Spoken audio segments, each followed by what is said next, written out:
So when are you thinking, like, when you find these like small shops to make the frame and the suspension parts, how long is that going to take? Is it going to take a month to make it, 2 months to make it? Because I mean, we're waiting on that before we can have a drivable PI, right? Yeah, I mean, the quickest frame quote we got was 22 days. Oh, okay. It's pretty aggressive. Yeah. But it ranges from kind of 22 days to 12 weeks. Right. So we're trying to pick something that matches their schedule. It's not having it here too early doesn't help either. So we have money to have it here in 3 weeks if we're not ready for it with other components. That doesn't either. So, but the electrical team is making great progress with the wiring harness and the drivetrain and all the complementary electronics. So I think in 2 or 3 weeks the EE team will be ready. So I think if we can get the frame parts here in a month or 6 weeks, I think that's probably a good bet to try to get those here in that time. So it sounded like so kind of best case scenario, we should have like a PI drivable in about 2 months.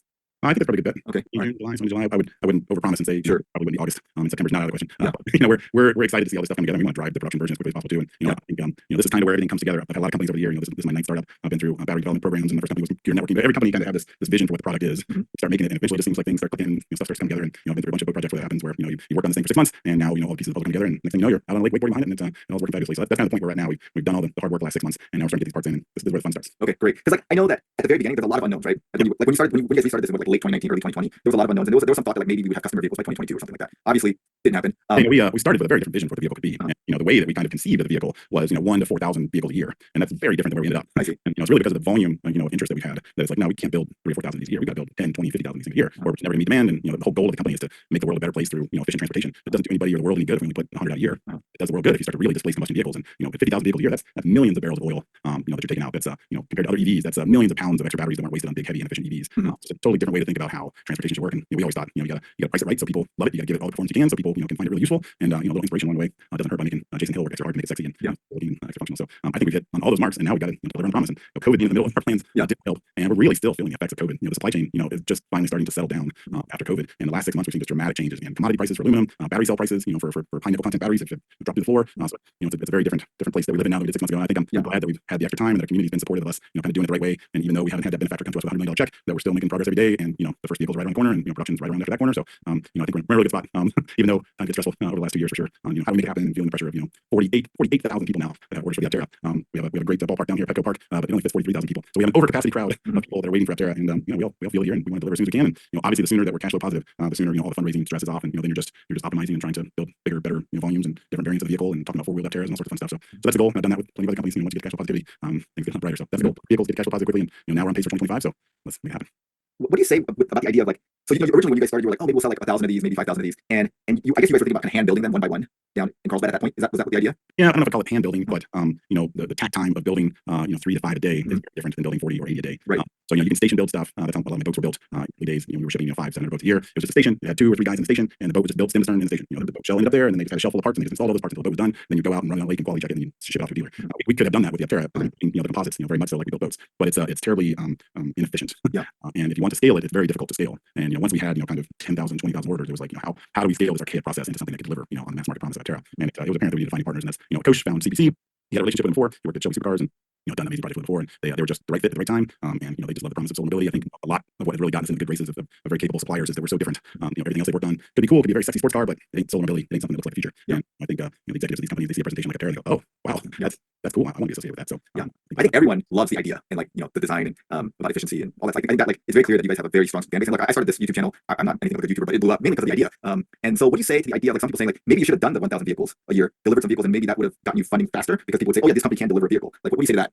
Well, I've seen other companies make that mistake, and Sandy Monroe, has advised companies like that, and we've seen companies, go public and do crazy things, and have that be the case. And we thought, with the expertise of Sandy Monroe and the advice that we've gotten from other people that have been in the manufacturing game, that if you want to build 50,000 vehicles a year, you need to capitalize a company, you need to organize a company, you need to design your manufacturing plant to build 50,000 vehicles a year. You can ramp it up slowly, but if you don't build with that mindset, if you start building 2 vehicles a day, and then you tell the plant, hey, we're going to scale from 2 vehicles a day to 4 vehicles a day, people are like, that's twice the amount of work. I'm not going to do that. I'm already working my butt off to build 2 a day, and now you want to build 4 a day. So unless you start with, hey, we're going to build 40 a day, and this single shift can build 40 a day, and then we're going to add a second shift that can do just what you're doing, which is building 40 a day. It's just a very difficult path. And I've seen companies waste millions and millions of dollars because they haven't had the mindset from the beginning to really build a decent volume that they could get kind of economies of scale and actually become cash flow positive, and just bury them slowly, just death by 1,000 cuts. You're inefficient with your workforce, you're inefficient with your space, you're not making any money on the final product. Now you've got kind of a product that people aren't willing to pay a premium for because it doesn't have enough features. But we just want to start small, we want to start simple, we just want to get vehicles out there. Well, it just doesn't mesh well with changing the world. And I think we've been lucky to have great advisors like Sandy Monroe, and Sandy Monroe strongly advised us to not design a plant to build 2 of these a day, or you will succumb to the pressures that a lot of other startups have succumbed to in the transportation space, and it will bury you slowly, and you will rue the day that you showed me a 2 vehicle a day manufacturing plant. Okay.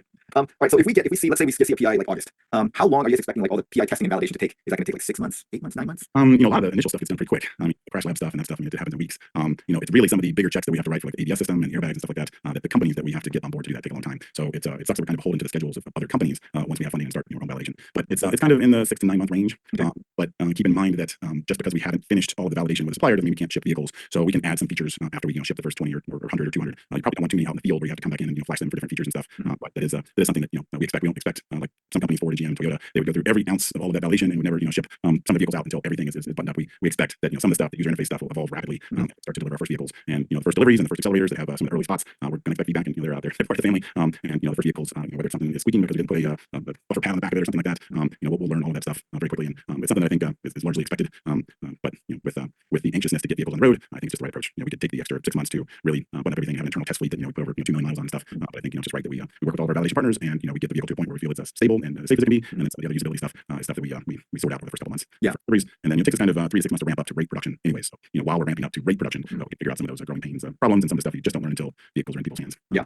Absolutely. And I think that you guys are in a good position that way because like obviously the first several thousand vehicles are going to go to accelerators, and these people are very invested in the success of APTERA, and they'll be willing to help you guys test it. I think the community will be very supportive of that to get out faster. Yeah, we've been super humbled by the amazing support and kind of thinking through problems that our community has done. We've got community guys out testing the wrap materials in aggressive New Mexico weather, and we've got guys that are thinking through some of the software data issues with the telematics, and we've had a lot of great people who just offered to help as we for volume production. I think it'll be the same when we ship our first vehicles. I hope that people are just ready and willing to embrace the first production vehicles, and something very minor is wrong. Let's get fixed quick. Let's get a change on the assembly line. Let's start to change every vehicle. I think it's something that Tesla did a pretty good job early on. I had an early Tesla Model S, and I loved it. But from a quality perspective, if you would compare it to Toyota or Ford or GM, the production engineers in Detroit would have laughed it out of the building. But Tesla was very good at rolling changes. And discovered something that needed to be fixed, they would fix it. If they discovered a supplier that supplied a better part, a more quality part, they would switch it. And it's something that Detroit was not capable of. It's something that Tesla really showed the way on. That, hey, these lockdown vehicles, we build the same exact vehicle for 5 years. That is not how manufacturing should work. You got to take consumer feedback. You got to make the product continually better. Some of the Toyota manufacturing methods of continuous improvement.